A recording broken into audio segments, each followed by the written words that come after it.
ఇప్పుడు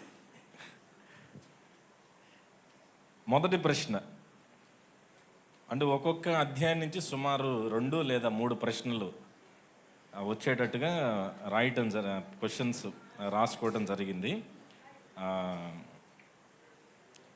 ప్రయత్నం చేయండి. చెప్పలేకపోయినా, కరెక్ట్ ఆన్సర్ కాకపోయినా పర్వాలేదు, కానీ కరెక్ట్ ఆన్సర్ చెప్పిన వాళ్ళకి చిన్న గిఫ్ట్, జస్ట్ చాలా చిన్నది, ఒక ప్రోత్సహించడానికి మాత్రమే.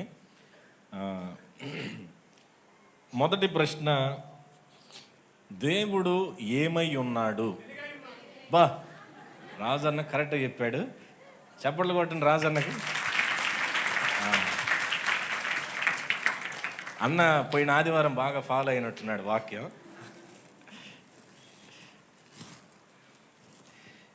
నేను ఎవరైనా కింద పడ్డారేమో అనుకున్నా. బా, నేను ఏ ప్రశ్న అడుగుతాను కూడా మొత్తానికి అన్న ప్రవచనాత్మకంగా గెస్ చేశాడు. ఇన్నిసార్లు జాషా వాక్యంలో చెప్పండి, ఖచ్చితంగా అడుగుతాడు, ఇలా గుర్తుండిద్దా లేదా అని అన్న ముందుగానే గ్రహించాడు.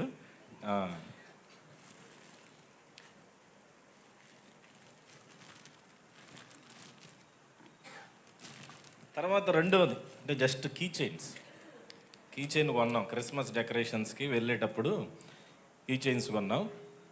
అందరూ ఒకేసారి చెప్తే కష్టం కాబట్టి ప్రదీప్, రక్షిత్ ఫోటో తీస్తారా? ఓకే, ఫోటోగ్రాఫర్ ఇటు ఉన్నాడు.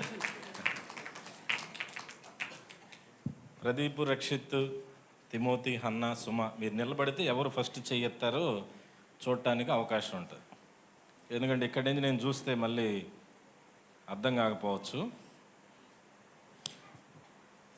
నేను చెయ్యెత్తాను కానీ నాకు ఇవ్వలేను, మీరు తర్వాత వాళ్ళ 5గురిని అడగాలి.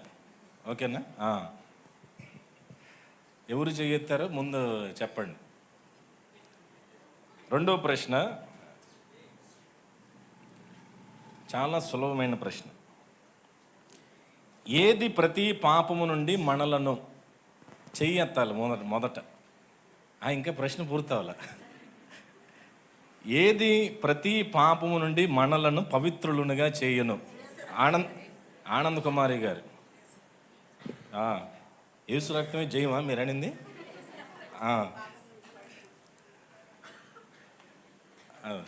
అటు చూడండి.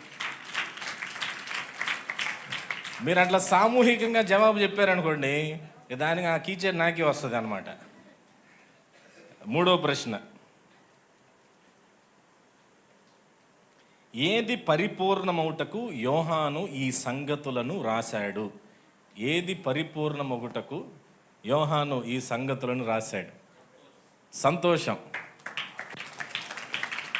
సంతోషం పరిపూర్ణమగుటకు యోహాను తన మొదటి పత్రికను రాశాడు. చెప్పురు, ఏం చెబుతాను ఇటు ఇందా నుంచి అన్నిటి చెబుతావు. మొదటిసారి వచ్చాడు బాబు అని అడిగారు. రా పని పైకి ఎక్కుద్ది కానీ రా, నీ సంతోషం ఎందుకు కాదన్న అడిగిన దాని నుంచి నేను కూడా వస్తానంటాడు. నాలుగో ప్రశ్న, ఎవడైనను పాపము చేసిన ఎడల తండ్రి యొద్ద మనకు ఎవరున్నారు? మాధురి,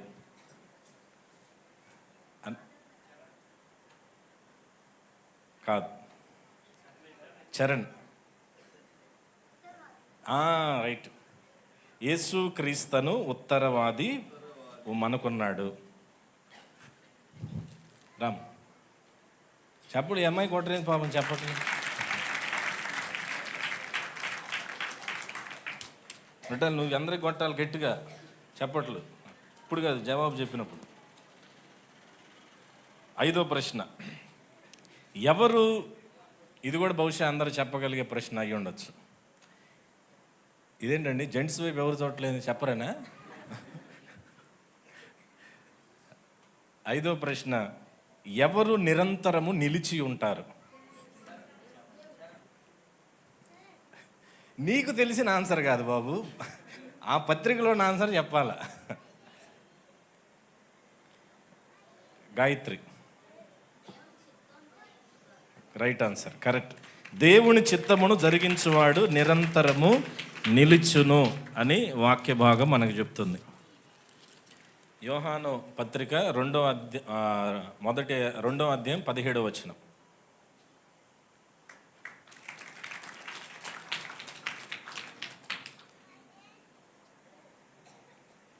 ఇది కొంచెం కష్టం అనిపిస్తుంది కానీ చాలా ఈజీ. 2 సెకండ్స్ మీరు ఆలోచన చేస్తే ఒకరికి ఒక ప్రశ్న మాత్రమే. 6వది అదే అంకుల్ అన్నాం అనుకో. 6వది ఏది పాపము? Guntur right answer. ఆజ్ఞ అతిక్రమమే పాపము. అంకుల్ అన్నా అంటే కింద తేలిపోవాలి, నువ్వు ఏడు ఉండకూడదు.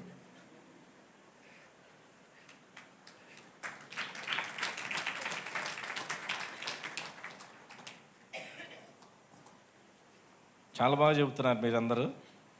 7వ ప్రశ్న, ఇది కూడా తేలికైన ప్రశ్నే.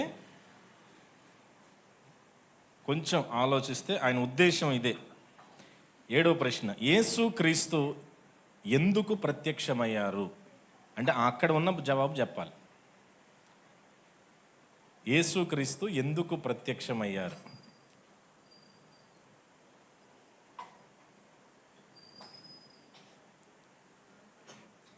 ఎవరైనా మీలో ఒకరైనా, సునీత అది వెళతారా ఇక్కడ చెబుతారా? కొంతవరకు కరెక్టే. పాపం నుంచి పవిత్రులుగా చేయడానికని చెల్లి చెప్పింది. అయితే అక్కడ రాయబడిన మక్కీ జవాబు ఏంటంటే పాపమును తీసివేయుటకు. యేసుక్రీస్తు ఎందుకు ప్రత్యక్షమారని యోహాను తన పత్రికలో చెప్పాడంటే పాపమును. అందుకే కదా యేసుప్రభు ఈ లోకానికి రావటానికి గల కూడా. అంటే నేను అడిగిన ప్రశ్నలన్నీ కూడా ఖచ్చితంగా ప్రతి క్రైస్తవుడికి తెలియాల్సిన ప్రశ్నలు అన్నమాట ఇవన్నీ.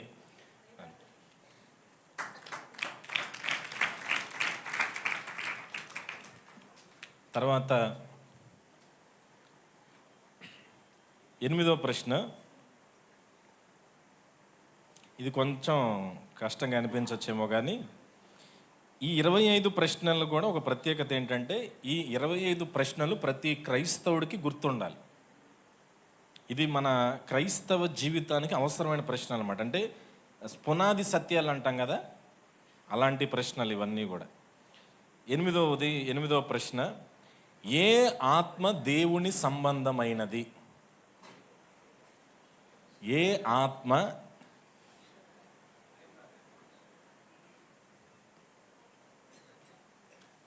ఆత్మ దేవుని సంబంధమైనది? కాదు, మీరు ఆల్రెడీ చెప్పారుగా. ఏ ఆత్మ దేవుని సంబంధమైనది? పాసా ఎవరైనా? పద్మిని గారు. కాదు చెప్పండి. అంటే మీరు చెబుతున్నది కొంతవరకు కరెక్టే, కానీ అక్కడ ఉన్న జవాబు యాజ్ ఇట్ ఈజ్ ఆన్సర్. సరే, ఇప్పుడు పాసా? నెక్స్ట్ క్వశ్చన్కి వెళ్ళిపోదాం. మీరు ఎవరు కోటీశ్వరుడు? ఎవరైనా ప్రయత్నం చేస్తారా? ఏ ఆత్మ దేవుని సంబంధమైనది?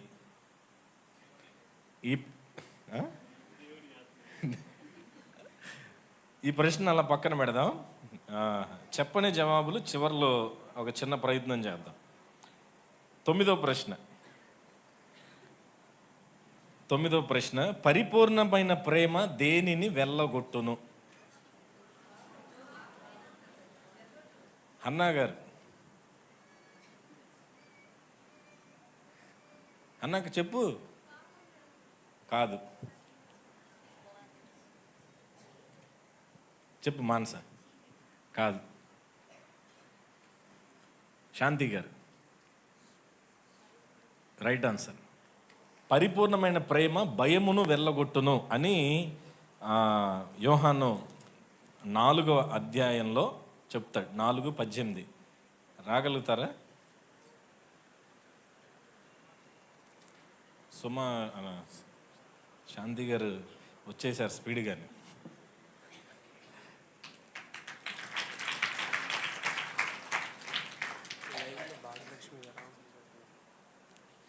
లైవ్లో భాగ్యలక్ష్మి గారు అంటే మా పిన్ని ఆన్సర్లు చెబుతుందంట, కానీ ఇక్కడ మిరియాలగూడలో ఉంది కాబట్టి గిఫ్ట్ పంపించడం కష్టం, అటు ఆమె గిఫ్ట్ కూడా మాకే. 10వ ప్రశ్న, ఇది కూడా కొంచెం ఈజీ ప్రశ్నే. ఎవడు దేవుని మూలముగా పుట్టి ఉన్నాడు? చెయ్యెత్తాలి, చెయ్యెత్తితే జవాబు. ఎవరు దేవుని మూలముగా పుట్టి ఉన్నాడు? ఎవరు దేవుని మూలముగా పుట్టి ఉన్నాడని యోహాను చెప్తున్నాడు. మాన్స కాదు,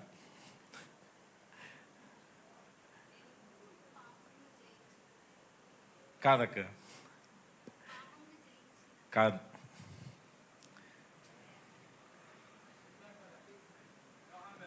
యోహానా రైట్ ఆన్సర్. యేసే క్రీస్తుని నమ్మువాడు అంటే అది అక్కడ కొంత ఒత్తి చెప్పాలి, అయినా కానీ పర్వాలేదు. యేసే క్రీస్తై ఉన్నాడని నమ్మిన ప్రతివాడు దేవుని కుమారుడు, దేవుని మూలంగా పుట్టి ఉన్నాడని యోహాన్ అంటాడు.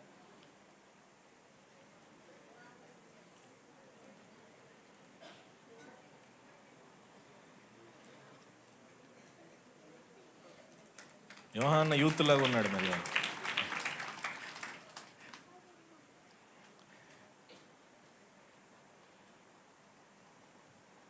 తర్వాత 11వ ప్రశ్న, దేవుని మూలంగా పుట్టినవాడు ఏమి చేస్తే దుష్టుడు వానిని ముట్టడు? దేవుని మూలంగా పుట్టినవాడు ఏమి చేస్తే దుష్టుడు వానిని ముట్టడు? ఎవరు? మను కరెక్టే, కానీ అక్కడ ఉన్నది చెప్పాలి. మను ఇట్రా. మొత్తాన్ని చిన్నపిల్లడు ఒకడు ప్రయత్నం చేశాడు, అంటే మిగతా వాళ్ళు చేయలేదని కాదు, కానీ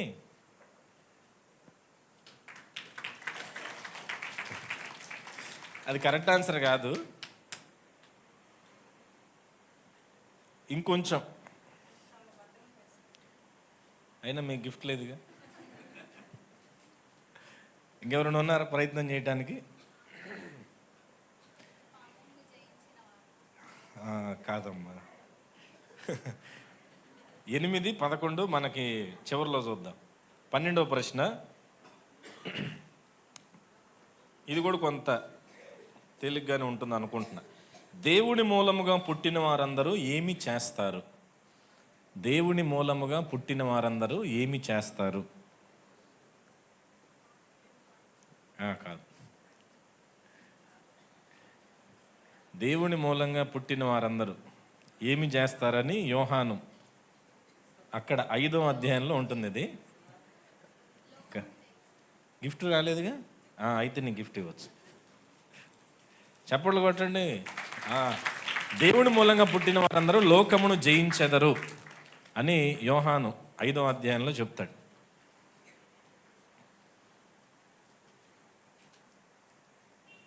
ఈ ప్రశ్నతో మొదటి పత్రిక అయిపోయింది. 13వ ప్రశ్న, మనం దేవుణ్ణి ప్రేమిస్తున్నామని తెలుసుకొనుటకు యోహాను చెప్పిన ఒక గుర్తు ఏంటి? దేవుణ్ణి ప్రేమిస్తున్నాం అని చెప్పడానికి యోహాను ఒక గుర్తు ఇచ్చాడు. కాదు. మానస గిఫ్ట్ వచ్చిందా? అయితే చెప్పు. ఎస్, యోహాను దేవుణ్ణి ప్రేమిస్తున్నారు వీళ్ళు అనటానికి యోహాను ఇచ్చిన ఒక గుర్తు ఏంటంటే, వారు ఏం చేస్తారంటే ఆయన ఆజ్ఞలు గైకొనుటయే దేవుణ్ణి ప్రేమించుట అని యోహాను 5:13లో యోహాను చెప్తాడు.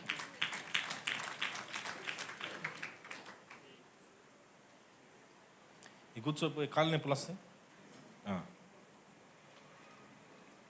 తర్వాత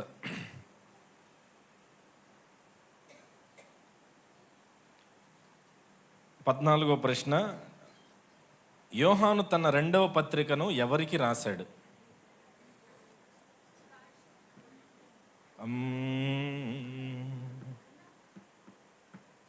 కాదండి, మీరు ఆ జవాబును కొద్దిగా హోల్డ్ చేసి పట్టుకొని ఉంటే బాగుండేది.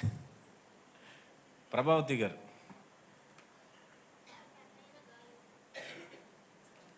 ఆమె గాయు అన్నారు, మీరు పెద్ద అనేది ఒక పదం యాడ్ చేశారు. కాదు.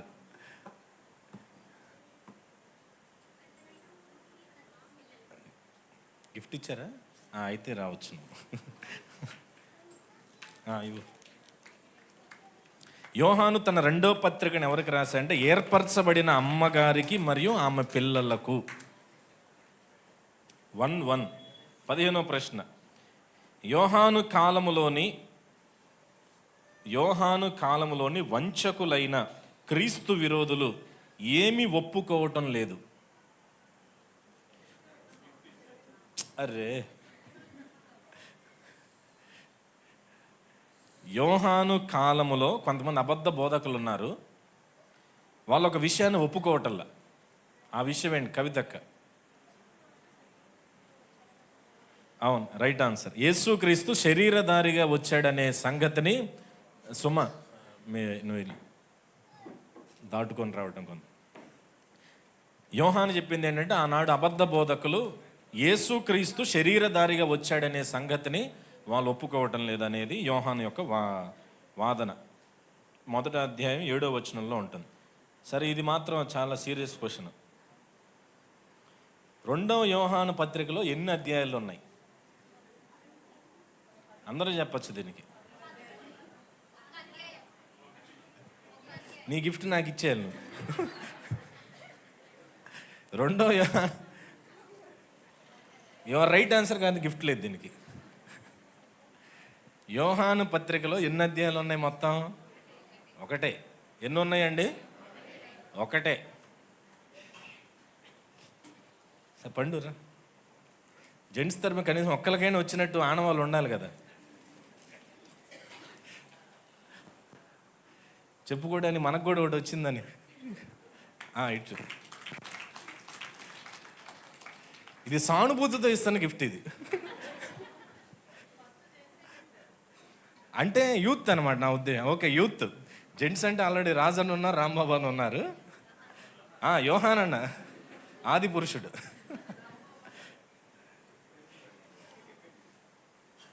తర్వాత 16వ ప్రశ్న. యోహాను తన 3వ పత్రికను ఎవరికి రాశాడు? కృప, గాయు. ఇక్కడ మీరు వెంటనే చేయొత్తారనుకున్నా నేను. ఇవ్వు.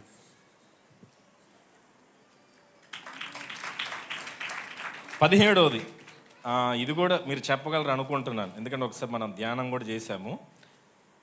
17వ ప్రశ్న. ఏది వర్ధిల్లుచున్న ప్రకారము అన్ని విషయాల్లో వర్ధిల్లాలి అని యోహాన్ అన్నాడు. ఇది నాకే. ఈ గిఫ్ట్ నాకే. 25 కీచెన్లు తెచ్చాను విజయవాడ నుంచి. 22 ఉన్నాయి, మొత్తానికి ఒకటి కాపాడారు. యోహాన్ అంటాడు 1వ అధ్యాయం 2వ వచనంలో, ఆత్మ వర్ధిల్లుచున్న ప్రకారము మనము అన్ని విషయాలలో వర్ధిల్లవలెను అని యోహాను తన పత్రికలో చెప్తాడు. 18వ ప్రశ్న. మమ్మును అంగీకరించుట లేదు అని యోహాను ఎవరి గురించి అన్నాడు? మమ్మును అంగీకరించట్లేదు అని యోహాను ఎవరి గురించి అన్నాడు? తను సుప్రియనా? దియోత్రెఫే, రైట్ ఆన్సర్. దియోత్రెఫే అనేవాడు సంఘములో ఉండి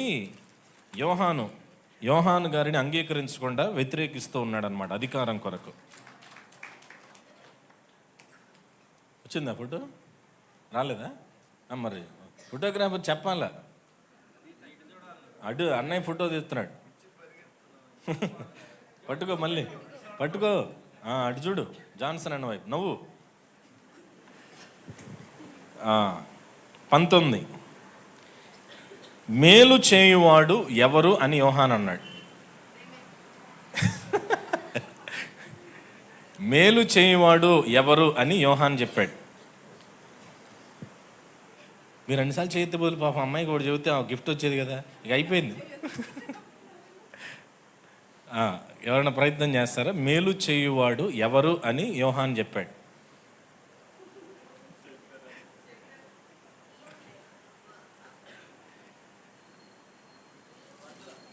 పండు పండుగ ఆల్రెడీ ఒక సింపతి గిఫ్ట్ వెళ్ళిపోయి అక్కడ ఆల్రెడీ పాప చెప్పింది, అక్కగారు కూడా చెప్పారు వెనక నుంచి. ఇద్దరికి ఒకసారి చప్పట్లు కొట్టండి. రామ్ శైలజ కదా, అది అటు తిరుగు చెయ్యొద్దండి వెంటనే, అప్పుడు కొంచెం మిమ్మల్ని గుర్తించడానికి. 20వ వచనం, 20వ ప్రశ్న. ఎవరు అందరి వలనను సత్యము వలనను మంచి సాక్ష్యము పొందారు అని అన్నాడు. గట్టి చెప్పమ్మా, నిలబడు. నీకు వచ్చింది అది ఒకటే అని వాళ్ళు అనుకుంటున్నారు, మరి అది పద్దాం. నేను ఆ ప్రశ్న ఎప్పుడు వచ్చిద్దాంలో నేను దడతా ఉన్నారు మొత్తాన్ని.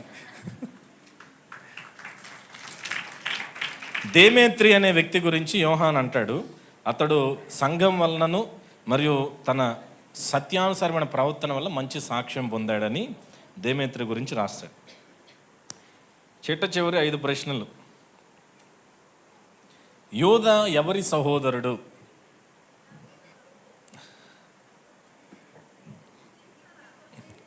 చేయత్తలేదుగా, కానీ అక్కొక్కలే చెప్పారు. మమ్మీకి వెళ్ళు. యోధా ఎవరి సహోదరుడు అంటే యాకోబు యొక్క సహోదరుడు. 22వ ప్రశ్న. ఇది కూడా నాకు తెలిసి చాలామంది చెప్పగలుగుతారు అనుకుంటున్నా.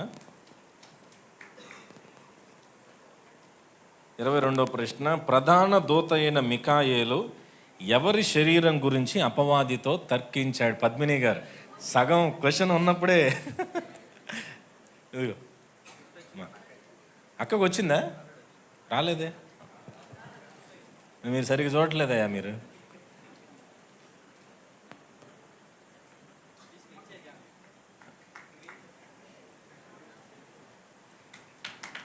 ఇరవై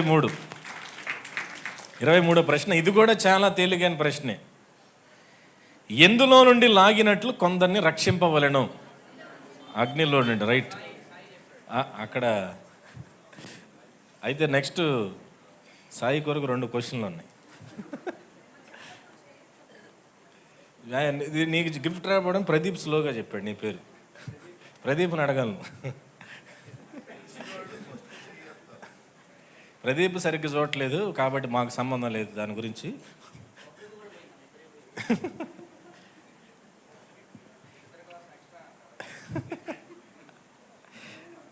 24వ ప్రశ్న. 24వ ప్రశ్న. విశ్వసించువారు దేని మీద తమ్మును కట్టుకోవాలని, దేనిలో ప్రార్థించాలని యోధా చెప్పాడు? ఇది పక్కన ఎవరైనా అందిస్తారని చేయొద్దండి. అటు ఇటు చూస్తున్నాడు, చెయ్యొద్దు. ఓహో వెంకట సాయి చెప్తాడు. ఇక్కడ 2 జవాబులు ఉన్నాయి.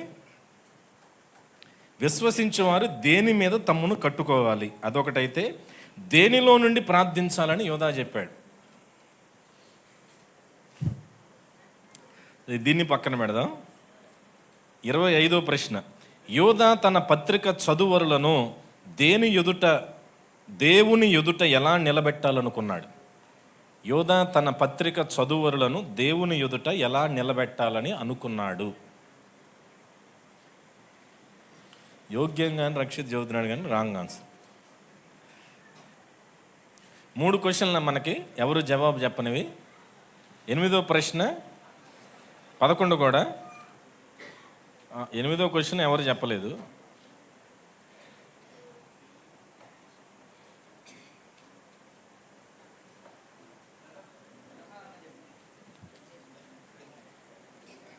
పదకొండవ ప్రశ్న చెప్పారు, ఎవరో చెప్పినట్టున్నారు. దేవుని మూలంగా పుట్టినవాడు ఏమి చేస్తే దుష్టుడు వాడిని ముట్టడని.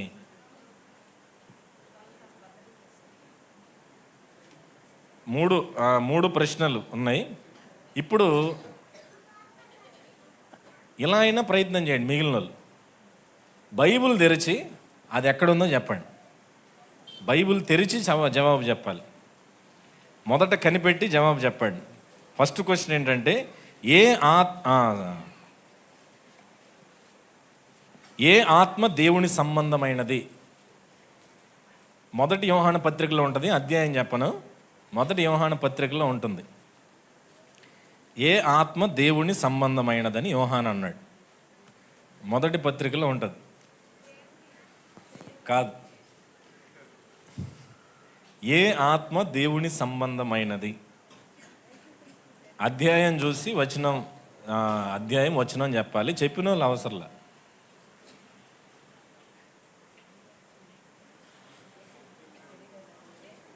అమ్మా అర్థం కాల. లాస్ట్ క్వశ్చనా? ముందు ఇది అయిపోయిన తర్వాత అది.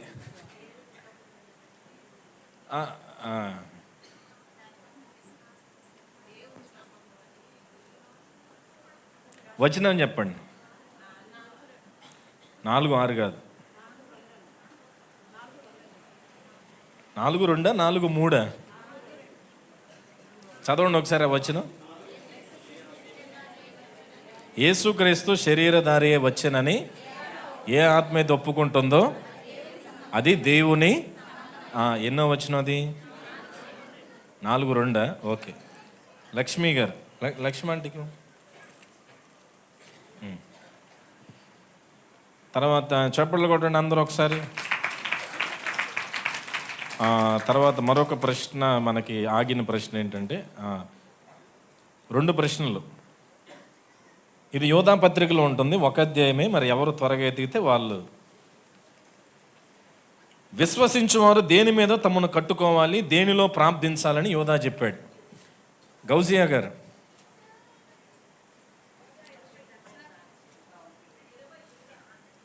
చదవండి.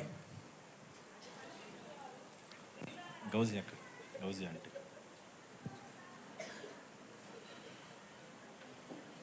యోధా పత్రిక మొదటి అధ్యాయము 21వ వచనంలో అక్కడ యోధా అంటాడు, విశ్వసించువారు అతి పరిశుద్ధమైన దాని మీద తమను తాము కట్టుకోవాలి, పరిశుద్ధాత్మలో ప్రార్థించాలి అని యోధా 1వ అధ్యాయము 21వ వచనంలో చెప్తాడు. ఫోటో వచ్చిద్దా బాబు? ఎన్ని నుంచి అటు. ఇంకొకటి, యోధా తన పత్రిక చదువులను దేవుని ఎదుట ఎలా నిలబెట్టాలని అనుకున్నాడు. సరళ, నిర్దోషులుగా. Correct answer. నువ్వు అక్క నిలబడ్డారు. అందరూ ఒకసారి చప్పట్లు కొట్టండి అమ్మ.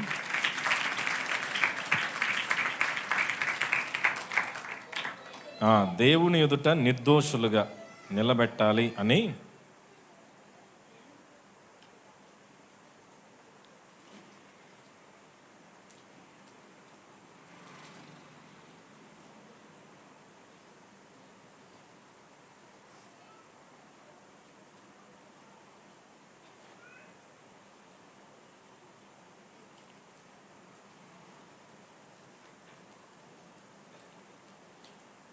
తర్వాత మీరు ఇంటికి వెళ్ళిన తర్వాత ఆ క్విజ్ మీరు చూసుకోవచ్చు.